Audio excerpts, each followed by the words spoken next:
महोदय, मैं जिस क्षेत्र से आता हूं बक्सर से, भगवान राम की शिक्षा स्थली, भगवान बावन की जन्म स्थली मां गंगा का नैहर है महाराज। महोदय मैं आपको बताऊं कि वहां बक्सर में पर्यटन की अपार संभावनाएं हैं महोदय।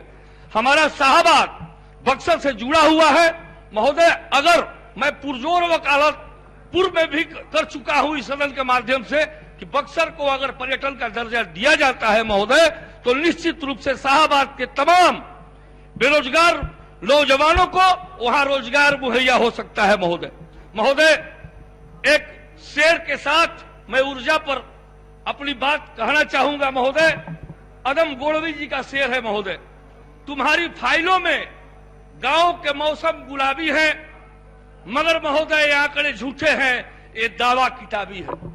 महोदय सरकार तो आंकड़ा का खेल पेश करके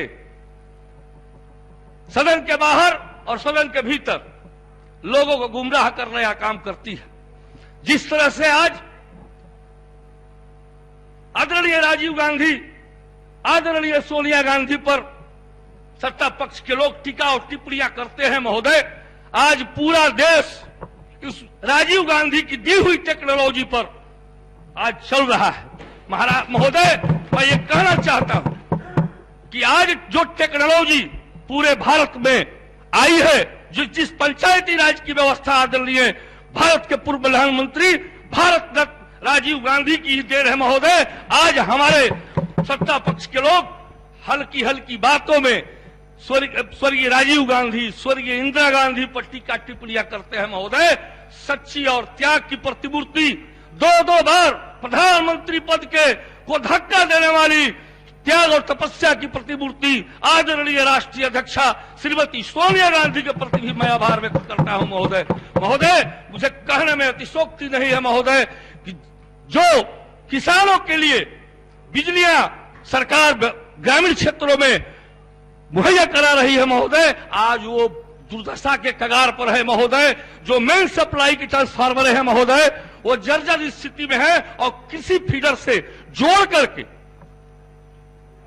ही गांव के कनेक्शन को दिया जाता है महोदय। ये बहुत दुर्गति वाली और संवेदनशील विषय है महोदय। इस पर अगर सरकार जांच कराएगी तो निश्चित रूप से ये उल्लेखनीय उपलब्धि सरकार के पास आएगी।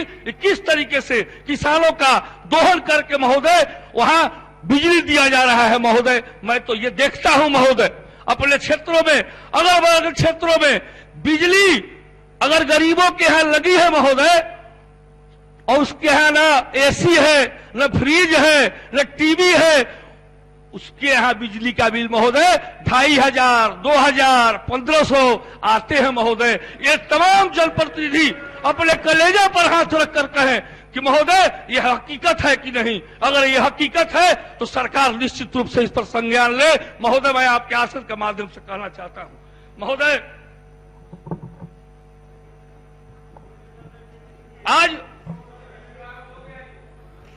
आज महोदय हमारे बिहार राज्य में बिजली अन्य राज्यों के तुलना में महोदय दोगुनी और तिगुनी लागत पर प्रति यूनिट जो आ रही है महोदय, ये भी सोच का विषय है।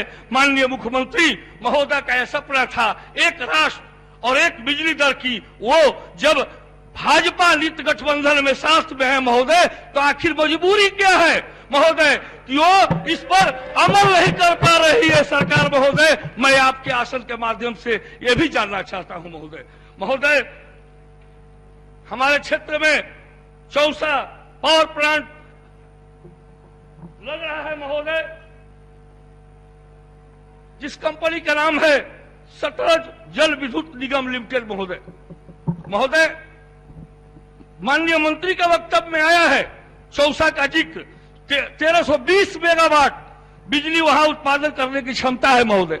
23-24 में वो प्लांट शुरू होने वाला है, लेकिन सरकार ने वहां के बच्चों को जो बीटेक डिप्लोमाधारी है, इंजीनियर है, कंप्यूटर पढ़े हैं महोदय, उनको पास 1 मिनट समय है महोदय, उनको रोजगार देने की व्यवस्था में यह सरकार कौन सा उपाय कर रखी है कि वहां के स्थानीय या अगल बगल के बच्चों को जो प्रतिभावान हो, गुणवान हो, उनको वहां उस कंपनी में नौकरी देने के नाम पर सरकार क्या विचार रखती है। महोदय, माननीय मंत्री जी से आग्रह करूंगा कि इस पर अपना संबोधन जरूर करेंगे। महोदय, सरकार तो कहती है कि बिजली गांव गांव में चली गई महोदय, लेकिन एक कैमूर पहाड़ी है जहां हमारे शाहबाद में बाबा गुप्तानाथ का मेला लगता है, आज तक वहां बिजली नहीं पहुंच पाई महोदय। मैं जो कि वो बिहार सरकार के पर्यटन के रूप में भी जाना जाता है महोदय, लेकिन आज तक कैमूर की पहाड़ियों पर बिजली नसीब नहीं हो पाई महोदय। ये भारतीय जनता पार्टी, ये सत्ता पक्ष के लोग जो है जो महोदय एनडीए के परमाणु कार्यक्रम को आदरणीय मनमोहन सिंह के द्वारा लाया गया महोदय, उसका भी विरोध इन सत्ता पक्ष के लोगों ने किया था महोदय।